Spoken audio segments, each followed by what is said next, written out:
여러분 안녕하세요. 개그맨 조원석입니다. 2026년 3월 13일 금요일입니다. 오늘은 지난 2022년 11월 27일 일요일에 제가 썼던 일기를 여러분께 읽어드리도록 하겠습니다. 2022년 11월 27일 일요일, 지난 한 주가 어떻게 지나갔는지 모르겠다. 지난주 주일 20일 추수감사절 예배를 드리고 주중 새벽기도는 한 번인가를 드리고 새벽기도를 온라인 예배를 드린 날도 있었고, 일기는 하루도 쓰지 않았다. 무언가 분주하고 걱정과 묘한 긴장감이 함께하는 한 주였다.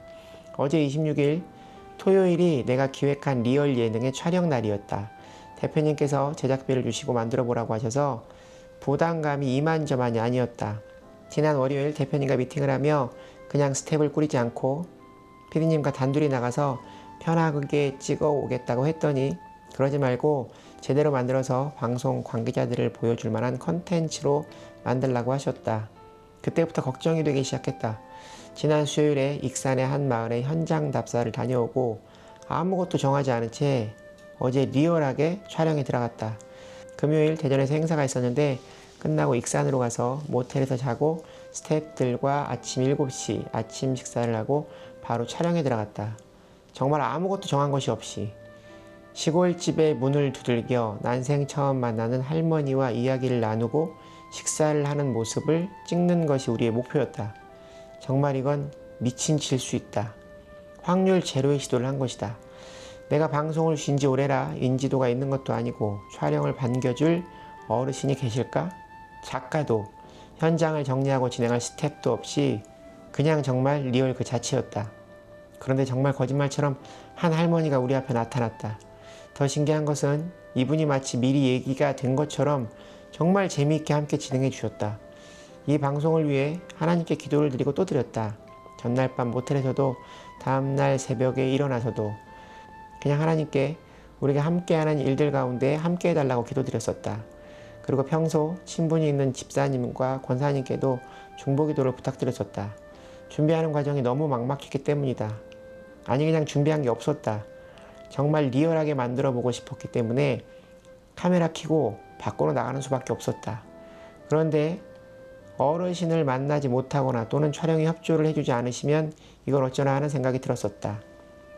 오늘 오후 함께 촬영 나간 피디님을 만나 편집 회의를 했는데 사실 피디님도 촬영 전날 3시간밖에 못 잤다고 한다. 너무 걱정이 됐었다는 것이다. 그러나 중요한 것은 이제 그냥 한 고비를 넘긴 것뿐이다. 이 영상을 방송용 영상으로 만들어서 시사를 해야 한다. 대표님을 비롯한 방송 관계자들의 마음에 들어야 이 컨텐츠가 세상에 빛을 보는 것이다. 만약 그분들의 기도에 못 미치면 그냥 끝이다. 후반 작업하는 피디님께 성령님께서 함께 해주시기를 간절히 바란다.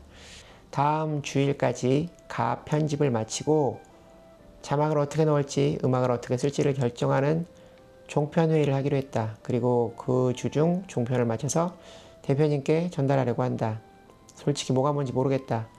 SBS 드라마 본부장의 자리에 오래 계시고 SBS의 자회사의 사장님을 역임하시고 올해 넷플릭스 드라마로 괜찮은 성적을 거두고 내년 MBC 드라마 편성을 받아둔 엄청난 회사의 대표님이 왜 나에게 제작비까지 주시면서 내가 생각해온 예능을 만들어 오라고 하시는지 도대체가 알 수가 없다.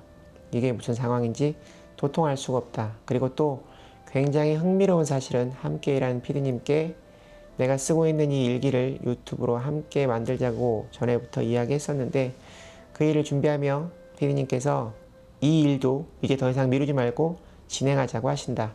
사실 난 피디님께 합당한 비용을 지급하지 못하는 일이라 이래저래 눈치만 보고 있었다. 그런데 피디님께서 결단해 주셔서 얼마나 감사한지 모른다.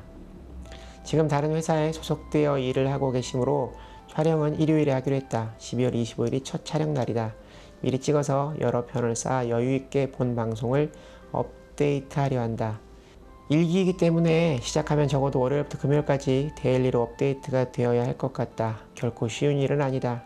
이 일을 통하여 하나님께 영광을 돌릴 수 있다면 이 일에 하나님께서 형통함을 주시고, 만약 그렇지 못한 결과를 가져오는 일이라면 하나님께서 이루어질 수 없도록, 아예 시작될 수 없도록 흩어주시기를 바란다. 오늘 대림절 첫째 주일 조원의 목사님께서 주신 하나님의 말씀은 시편 130편 1절부터 8절까지의 말씀. 제목은 빛을 기다리는 사람이다. 심리학자들이 빛이 없는 공간에 쥐를 가두는 실험을 했다고 한다. 그 쥐들은 3분 안에 죽었다고 한다. 그러나 빛이 스며들게 해주고 가둔 쥐들은 36시간을 버텼다고 한다. 빛은 삶의 소망과도 같다. 사람들은 세상이 어둡다는 말을 많이 한다. 세상의 어둠은 세 가지로 말할 수 있다. 첫 번째, 세상은 영적으로 어둡다. 하나님을 모른다는 것은 영적 어둠을 뜻한다. 두 번째, 이 세상은 도덕적으로 어둡다. 로마서 1장 28절부터 31절 말씀. 또한 그들이 마음에 하나님 두기를 싫어하며 하나님께서 그들을 그 상실한 마음대로 내버려 두사 합당하지 못한 일을 하게 하셨으니 곧 모든 불의, 추악, 탐욕, 악의가 가득한 자요, 시기, 살인, 분쟁, 사기, 악독이 가득한 자요, 수군수군하는 자요, 비방하는 자요, 하나님께서 미워하시는 자요, 능욕하시는 자요, 교만한 자요, 자랑하는 자요, 악을 도모하는 자요, 부모를 거역하는 자요, 우매한 자요, 배약하는 자요, 무정한 자요, 무자비한 자라. 세 번째, 이 세상은 지적으로 어둡다. 정보의 홍수 속에 우리는 거짓 정보에 노출되고 있다. 영적 분별력이 없다면 이것을 구별할 수 없다. 기다림은 이 어둠을 이길 수 있는 방법이며 살아가는 힘이며 새로운 소망으로 가는 길이다. 빅터 프랭클이라는 유대인 정신 분석학자는 죽음의 수용소에서라는 책에 이렇게 기록하고 있다. 사람은 먹는 것으로 사는 것이 아니요 오직 희망으로 산다. 오직 기다림으로 산다. 유대인 수용소에서 희망을 잃고 죽은 사람과 또 수용소를 나가겠다는 희망을 가지고 있는 사람들이 살아난 모습을 보며 이런 글을 기록한 것이다. 인생은 기다림의 여정이다. 하나님의 사람은 기다림에 성공한 사람들이다. 요셉이 그랬고 사울을 피해 도망 다니던 다윗 또한 그랬다. 성숙한 믿음이란 잘 기다리게 하는 힘이며 뿌리 깊은 영성은 기다림의 영성이다. 신앙 실패의 원인은 조급함에 있다. 하나님의 때를 기다려야 하는 것이다. 무엇을 기다리며 오늘을 살아야 할까? 오늘 말씀에서 시편 기자는 주님과 말씀을 말하고 있다. 시편 130편 5절 6절 말씀. 나 곧 내 영혼은 여호와를 기다리며 나는 주의 말씀을 바라는도다. 파수꾼이 아침을 기다림보다 내 영혼이 주를 더 기다리나니 참으로 파수꾼이 아침을 기다림보다 더하도다. 세상을 구원하러 오신 예수님도 사탄으로부터 세 가지 시험을 받으셨다. 돌로 떡을 만들라. 높은 곳에서 뛰어내리라. 천하 만국을 줄 테니 내게 엎드려 경배하라. 오늘날도 우리에게 마귀는 이 시험을 걸어온다. 육신의 정욕, 안목의 정욕, 이생의 자랑, 곧 돈과 명예와 정욕과 세상 권세에 대한 유혹을 끊임없이 하고 있다. 이 유혹을 이기는 방법은 말씀이다. 시편 119편 11절 말씀. 내가 주께 범죄하지 아니하려 하여 주의 말씀을 내 마음에 두었나이다. D.L. 무디는 이렇게 말했다. 성경은 당신의 죄를 멀리하게 하고 죄는 당신으로 하여금 성경을 멀리하게 한다. 예수님은 사탄의 세 가지 유혹을 기록되었을 때 말씀으로 이겨내셨다. 마태복음 4장 4절 말씀. 사람이 떡으로 살 것이 아니요 하나님의 입으로부터 나오는 모든 말씀으로 살 것이라. 예수님 당시 사람들은 예수님을 정치적 억압, 경제적 횡포에서 그들을 해방시켜줄 메시아로 기다렸다. 어쩌면 오늘날의 기복신앙은 그들을 닮아 있다. 사망과 저주의 권세에서 우리를 구속해 주신 예수님을 우리는 바로 알아야 한다. 복을 바라다 이루어지지 않으면 믿음의 대열에서 이탈하는 사람들이 있다. 지금부터는 내 개인적인 생각인데 진짜를 기다려야 하는 것이 아닐까? 예수님께서 그들의 바람을 들어주시지 않자 예수님을 십자가에 못 박으라고 아우성쳤던 예수님께서 살아계셨던 당시의 사람들처럼 진짜를 모르니 가짜를 바라고 가짜를 바라다 진짜를 보지 못하고 예수님을 버리는 것은 아닐까?